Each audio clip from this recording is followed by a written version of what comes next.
Alzheimer's took his wife's face, it took her name, it took 26 years of mornings, and the sound of her voice, and every photograph on every wall. It did not take the dog. Neurologists now have a name for why. This is that story. David was 54 years old when he was diagnosed. Not the age people picture when they hear the word Alzheimer's. Not the age of care homes and slow institutional corridors and the long expected diminishment of a life already largely lived. 54. A secondary school history teacher with 31 years of classroom experience, a man whose professional identity was built entirely on memory, on the retrieval and organization and transmission of the past, receiving a diagnosis that would, over time, take memory from him in precisely the way he had spent his career honoring it. His wife, Ruth, had been sitting beside him in the consulting room. She had known before the appointment, had known in the way that people who live closely with someone know things before the clinical language arrives to confirm them, the repeated questions, the lost keys.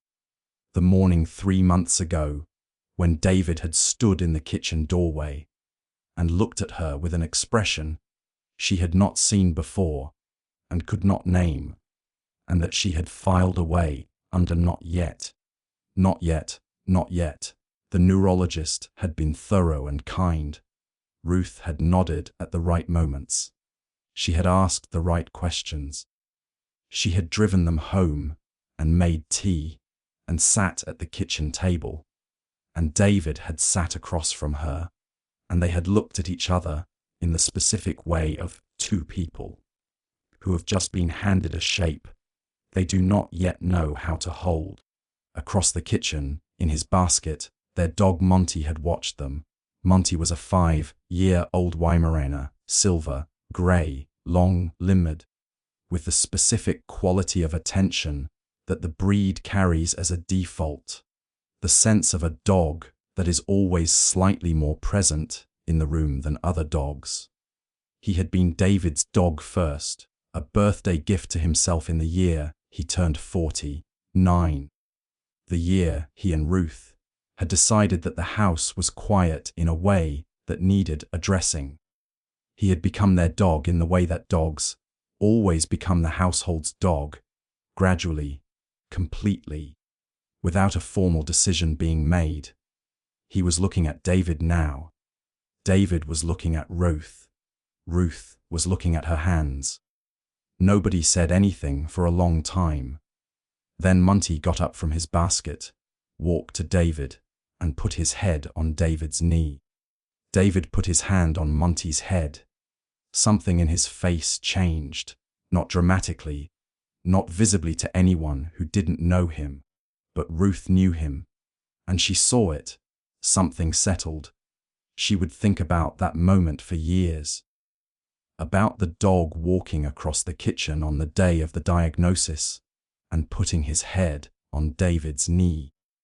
About the thing that settled in David's face. She would think he already knew. She would think Monty already knew what was coming.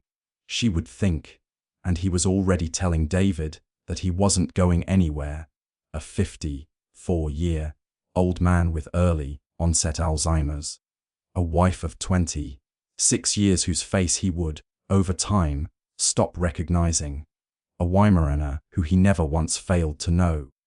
This is a story about what the brain keeps when it loses everything else, about a dog who existed outside the damage, and about a wife who spent 3 years watching her husband love something he couldn't explain anymore, and found, in that watching, a way to reach him. Subscribe now if you haven't already. Ring the bell. Because what happens in this story is happening in care homes and living rooms right now, every day, in families who don't yet have the language for it. Before we go on, has someone you love ever been reached by an animal when nothing else could reach them? Not trained therapy. Just a dog, a cat. A creature that walked into the room and did what 3 years of clinical intervention couldn't. Tell us in the comments, because what Monty did for David has a name now, and the name changes everything about how we think about memory, identity, and what Alzheimer's actually takes.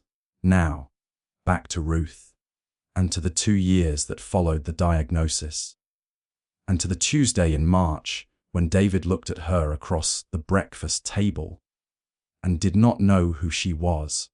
David and Ruth and Monty are characters we created. The early onset Alzheimer's, the progression, the moments in this story, these are fictional, but the science underneath them is real, and it is growing. The documented phenomenon of Alzheimer's patients retaining recognition of familiar animals while losing recognition of family members is observed consistently across clinical settings and is now the subject of serious neurological research. The mechanism, associative memory anchoring through non-cortical pathways, is understood well enough to have begun influencing care practice in progressive neurological conditions. We made these characters so the truth underneath them could be told as completely as possible. If any part of this story feels like something you have lived, that is not a coincidence. And you are not alone in it. Ruth had met David at 22, at a friend's birthday party, in the specific way of that era, not an app, not an algorithm. Just 2 people in the same room, at the same time with enough overlap in what they found interesting to keep talking past the point where the party had given them an excuse to stop. He had been doing his teacher training. She had been in the 2nd year of a nursing degree. They had talked about history, about the specific question of what history was for, whether it was about understanding the past or navigating the present, whether the 2 things were even separable. Ruth had opinions about this. David had more opinions. They had argued cheerfully for 3 hours and exchanged numbers at the door. She had known, driving home, that she was going to marry him, not in a dramatic way, just as a fact that had arrived, quietly, while she wasn't looking for it. They had married at 26, had tried for children without success, and had made a life that was full in the ways it could be full. The teaching, the nursing, the friends, the house they had bought and gradually made into the specific expression of 2 people's shared sensibility. Travel, when they could, books, always. Long walks on Sunday mornings that had been their ritual for 20 years. David was a remarkable teacher. Ruth had always known this, but had had it confirmed repeatedly over the years by the students who came back, who wrote letters, who turned up at the school's open evenings years after they had left, who credited him with the specific thing that good teachers give, which is not information, but the capacity to find things worth knowing. He had been teaching the same period of history for 30 years and had not once, in Ruth's observation, lost interest in it.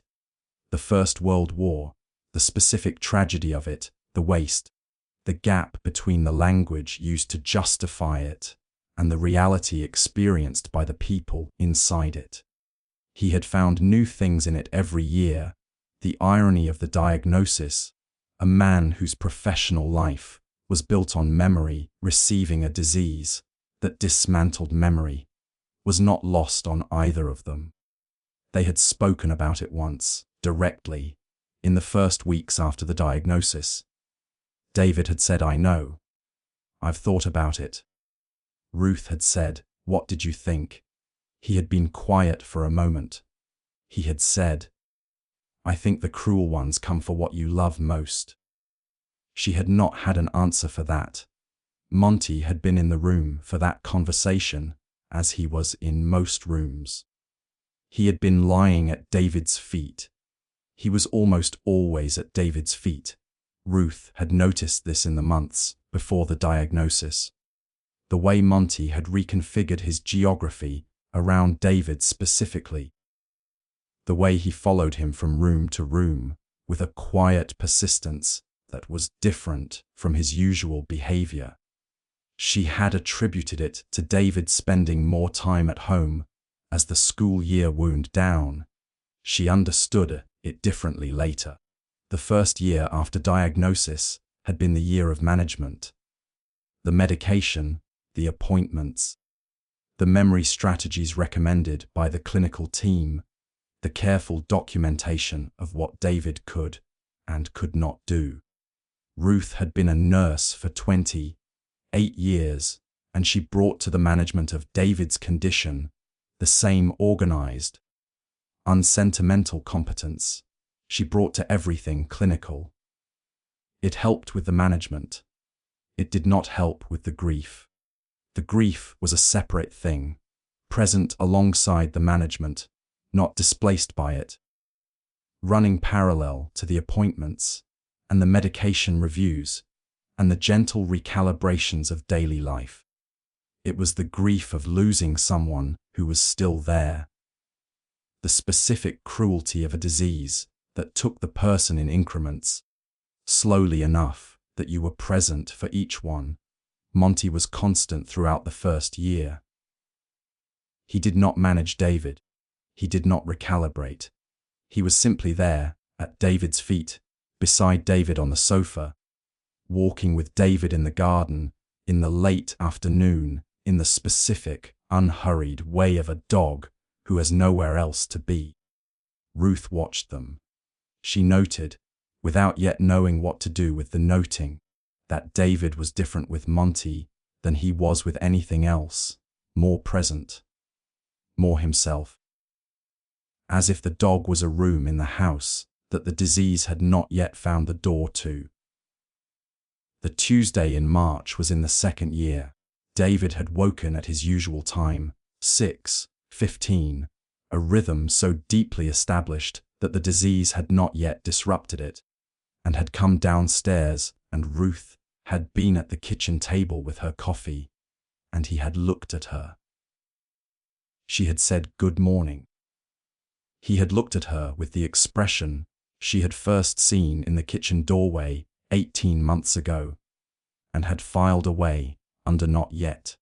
It was no longer not yet, he said. I'm sorry. Are you? He stopped. He looked around the kitchen. Is Ruth here? Ruth had prepared for this moment. She had read about it, had spoken to the consultant about it, had been given the clinical language for it, and the recommended responses. She had thought she was prepared. She said, I'm Ruth, David. I'm your wife. He looked at her for a long moment. She could see him working. The specific effortful concentration of a man trying to retrieve something from a place he could no longer reliably access. I'm sorry, he said again. Not unkindly. He was never unkind. I don't. He stopped again. Monty came in from the hallway. He had been in his basket in the sitting room, as he always was in the mornings, until he heard movement in the kitchen. He came through the door and looked at David. David's face changed, completely. Immediately. The effortful searching expression gone, replaced by something uncomplicated and warm and entirely recognizant. Monty, he said. His voice was different.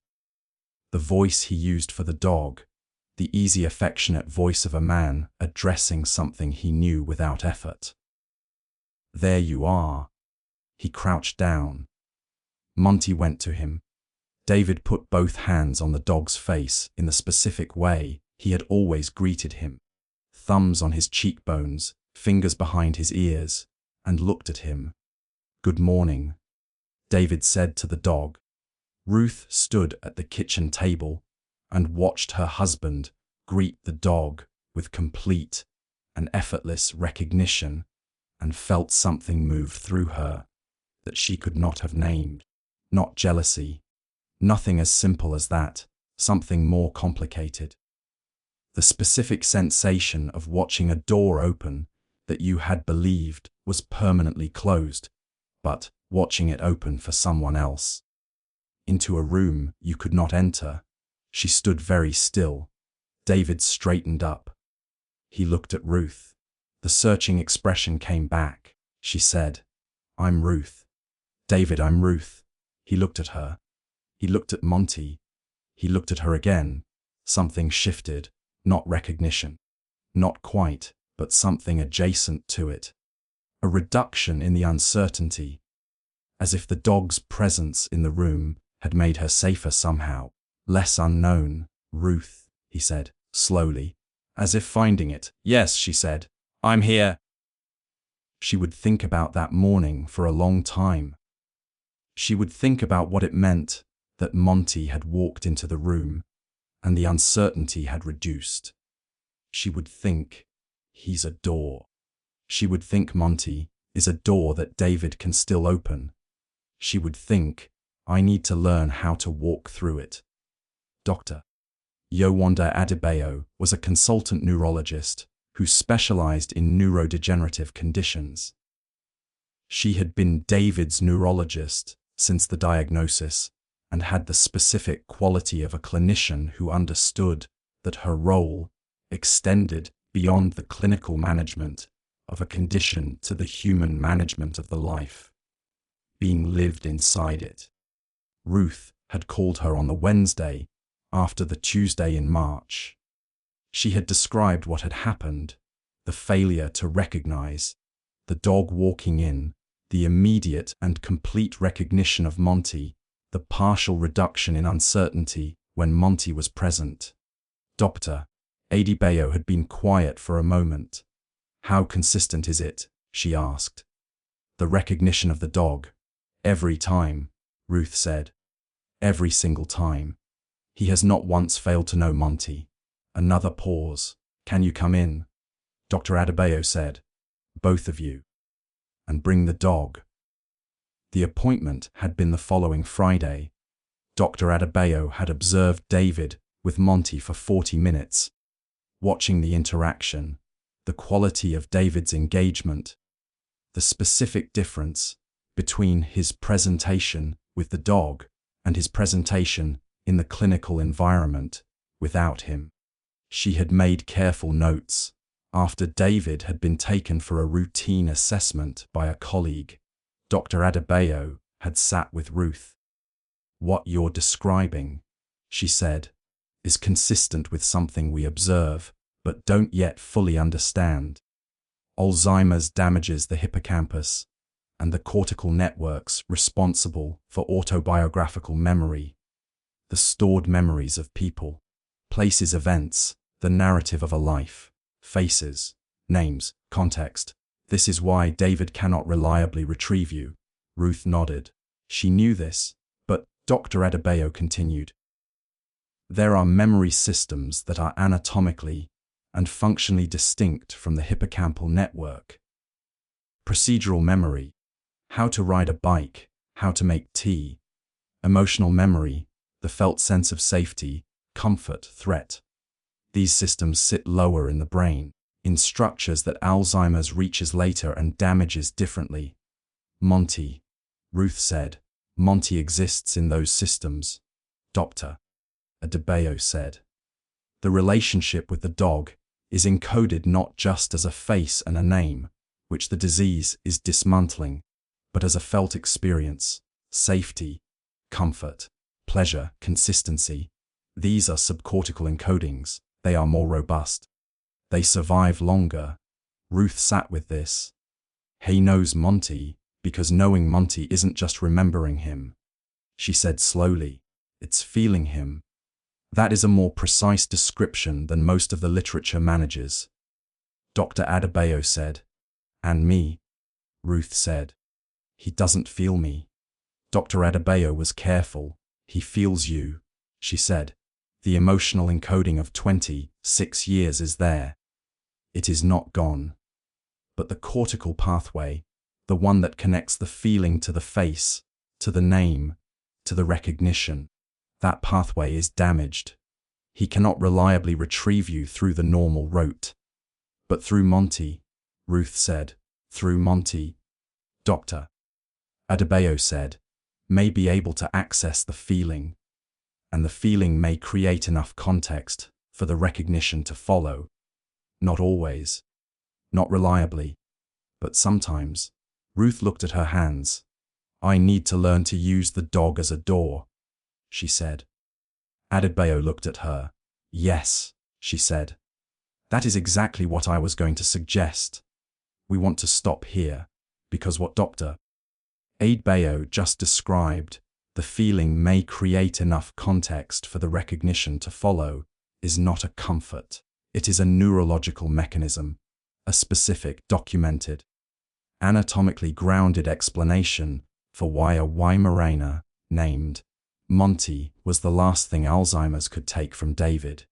The disease dismantled the cortical pathways, the hippocampal networks, the autobiographical architecture of a 54-year-old man's life. It could not dismantle the felt sense of a dog, because that was somewhere else in the brain, somewhere lower, somewhere older, somewhere the disease arrived at last. And Ruth, who had spent 2 years watching her husband look at her like a stranger, was about to learn how to use that somewhere as a way back to him. Tell us in the comments. Has someone you love been reached by an animal when nothing else could reach them? A person with dementia. A person in withdrawal. A person so deep inside something that the normal doors were all closed. Tell us what the animal did, because what Monty was doing for David has a name now, and Ruth is about to learn how to use it. But first, the care home manager has something to say about dogs on the premises. David moved into the residential care home in the autumn of the 2nd year. Ruth had fought this decision with herself for 6 months before making it. The specific internal conflict of a woman who was also a nurse and who understood both sides of the argument with professional clarity. The care he needed had exceeded what she could safely provide at home. This was a clinical fact. It did not make the decision easier. The home was good. She had researched it exhaustively, the staff ratios, the approach to person-centered care, the specific philosophy of the management. It was the best available. It was still not home. The manager's name was Patricia. Patricia was a careful, experienced woman who had been running residential dementia care for 16 years and who had a comprehensive and unsentimental understanding of what her role required. She was not unkind. She was thorough. Ruth had asked, at the initial meeting, about Monty. Patricia had been polite and clear. We have a therapy dog program, she said. A trained animal visits on Thursday afternoons. Residents enjoy it very much. I'm not asking about the therapy program, Ruth said. I'm asking about David's dog, Monty. Whether Monty can visit. We do allow pet visits in some circumstances, Patricia said. With advance notice, vaccination records, and the agreement of other residents in shared spaces. I'm asking about more than visits, Ruth said. She had brought Dr. Adebayo's notes. She had brought the 3 research papers Dr. Adebayo had sent her in the weeks after their conversation, papers on associative memory anchoring, on subcortical emotional encoding in Alzheimer's patients, on the documented outcomes of familiar animal presence in residential dementia care. Patricia read the papers with the careful attention of a professional receiving information that challenges an existing framework. The research is preliminary, she said. The research is consistent, Ruth said, across multiple studies, multiple settings, multiple presentations of the condition. It is preliminary in the sense that it is not yet standard practice. It is not preliminary in the sense of being speculative. A silence. What are you asking for specifically? Patricia said, daily visits, a defined time, a defined space. Monty with David with me present, for 1 hour every day. I will manage the dog entirely. He will not interact with other residents without explicit permission. I will document every session. Patricia looked at the papers again. She looked at Ruth. She had been in this work for 16 years. She had seen families ask for things that were about their own grief, rather than their loved ones' well-being. She had learned to distinguish between the two. This was not that. Document everything, Patricia said. Every session, his presentation before and after, any changes in behavior, agitation, recognition. If the documentation supports what the research suggests, we will talk about formalizing the arrangement. Ruth said, "Thank you." She called Dr. Adebayo from the car park. She said yes. Ruth said, "Good," Dr. Adebayo said. "Start tomorrow." And Ruth, "Yes. Let the dog go in first." The sessions began on a Monday in November. The structure was always the same. Ruth would arrive at the home. She would take Monty to David's room. She would open the door and let Monty go in first. David always knew the dog. Always. Without exception, without delay, without the effortful searching that preceded every other recognition. Monty walked in and David's face opened, and the word came, "Monty," in the voice that had not changed. The easy, warm voice of a man addressing something he knew without effort. And then Ruth would come in. The recognition of her was variable. Some days it came quickly, the dog's presence creating the context Dr. Adebayo had described, the feeling generating enough scaffolding for the name and the face to follow. Some days it came slowly, after minutes of patient, gentle prompting. Some days it did not come at all. Ruth documented everything.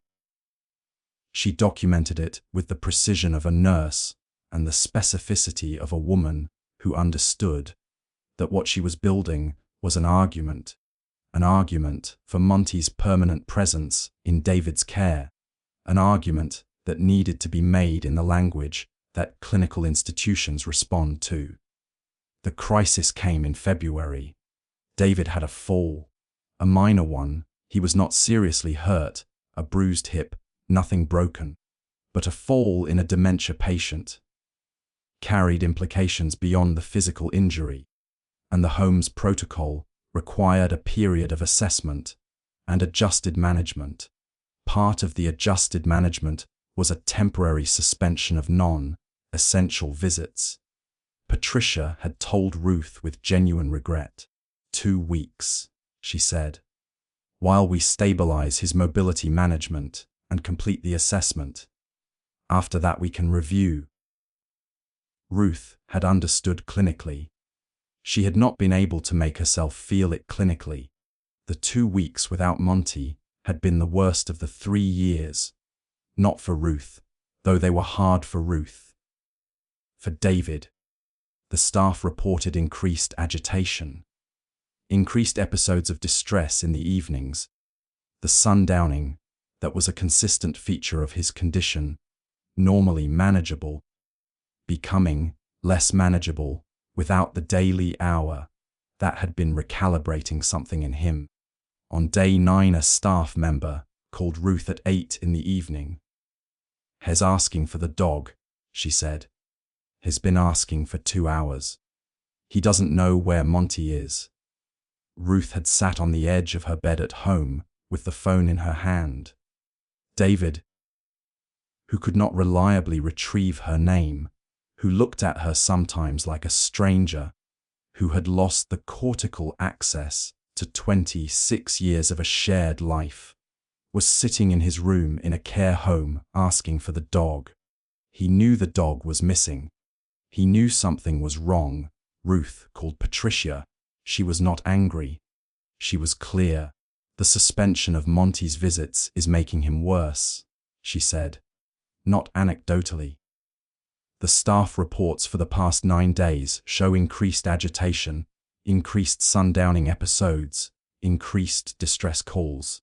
I have the documentation from the previous 3 months for comparison. The difference is significant. A long pause. I'll speak to the clinical lead, Patricia said. Monty was back the next morning. David heard him in the corridor, before the door opened. Before he could see anything, he said, "Monty," and he was right. Ruth published the documentation in the spring, not in a journal, not yet. In a closed online community for families of early onset Alzheimer's patients, a group she had joined in the first months after the diagnosis and had been reading without contributing to for nearly 2 years. She posted the full 3 months of session notes, the before and after agitation scores, the recognition data, the percentage of sessions in which David had recognized her without prompting, with the dog present versus without, the staff reports from the 2 weeks of Monty's absence, Dr. Adebayo's clinical notes, shared with permission. She wrote a single paragraph of introduction. She wrote, "I am a nurse. I am also a wife. I have spent 3 years watching my husband's disease take things from him, one at a time. I am posting this because what I have documented may be useful to someone in this group who is watching the same thing happen and does not yet know that there may be a door still open." The responses began within an hour. By morning, the post had been shared to 4 other dementia care communities. By the end of the week, Dr. Adebayo had been contacted by 2 research teams and a specialist dementia care organization that had been developing an animal-assisted intervention framework and had been looking for exactly this quality of longitudinal documented case. The responses from the families were the ones that stayed with Ruth. Dozens of them. Then hundreds. Families who had observed the same thing. The patient who could not retrieve the spouse's face but lit up for the cat. The man who had lost his children's names but called the dog correctly every time. The woman whose speech had reduced to fragments but who spoke in complete sentences to the Labrador on her bed. They had not known what they were seeing. They had not had language for it. Ruth had given them language. One message came from a man named Jerry, whose wife had been in memory care for 4 years. He wrote, "She stopped knowing me 2 years ago. She knows the dog every time. I have been bringing him every day, and I didn't know why it helped, and I didn't know how to explain it to the staff when they questioned it. I am going to print your post and give it to them. Thank you for doing the work to explain what I could only feel." Ruth read this message at the kitchen table, her kitchen table, the one David had sat across from her at on the morning of the diagnosis, the one Monty had walked past to put his head on David's knee. She thought about Jerry's wife knowing the dog. She thought about all the people in all the rooms knowing the dog. She thought about what it meant, the specific, replicable, documentable thing it meant, that Alzheimer's took so much and left this. She thought it left the oldest thing. She thought it left the thing that was there before the language and the names and the faces and the 26 years of accumulated cortical architecture. She thought it left the felt sense of something warm and consistent and safe. She thought it left the dog.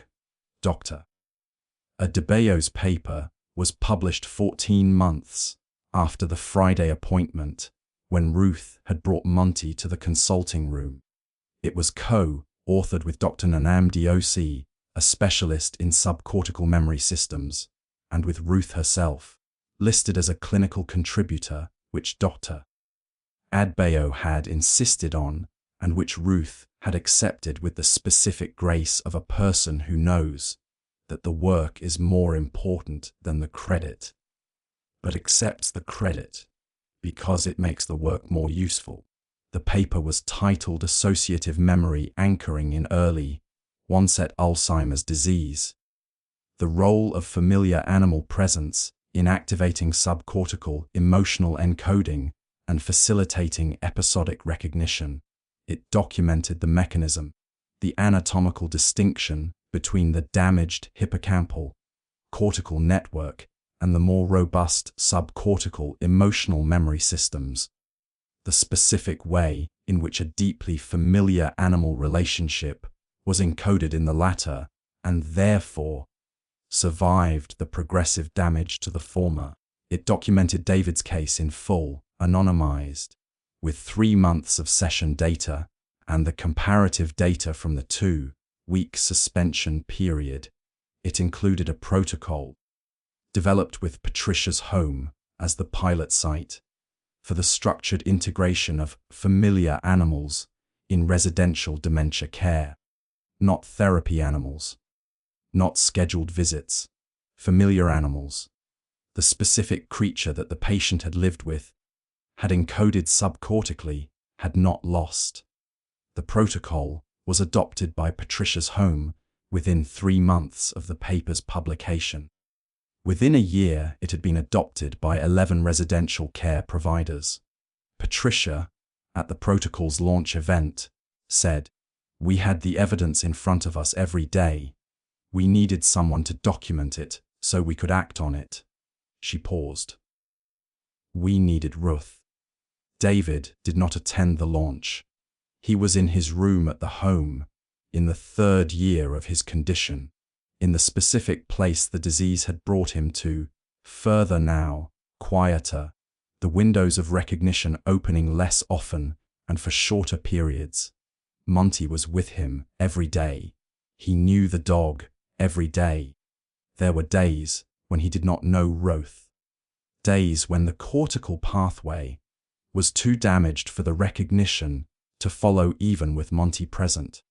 She had made her peace with those days. Not fully, not in the way that implies acceptance has resolved the grief, but in the way that a person makes peace with something that cannot be changed and chooses to focus on what can. On the days he knew her, the days when Monty walked in first and the feeling rose and the context assembled and David looked at her and said Ruth, her name in his voice, the voice she had been hearing for 26 years. On those days she sat beside him and held his hand. They did not need to say anything on those days. They had already said everything that needed to be said. Monty would be between them, his grey head on David's knee, his tail moving slowly. The 3 of them in a room together. What remained?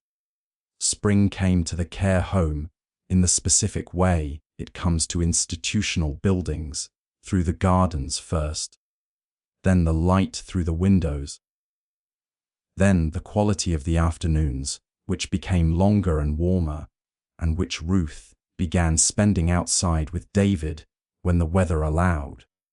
They would sit in the garden, Monty between them. David was in the 4th year now. The disease had taken more. The windows were smaller, the periods of clarity shorter. The man she was sitting beside in the garden, both fully David and increasingly elsewhere in a way.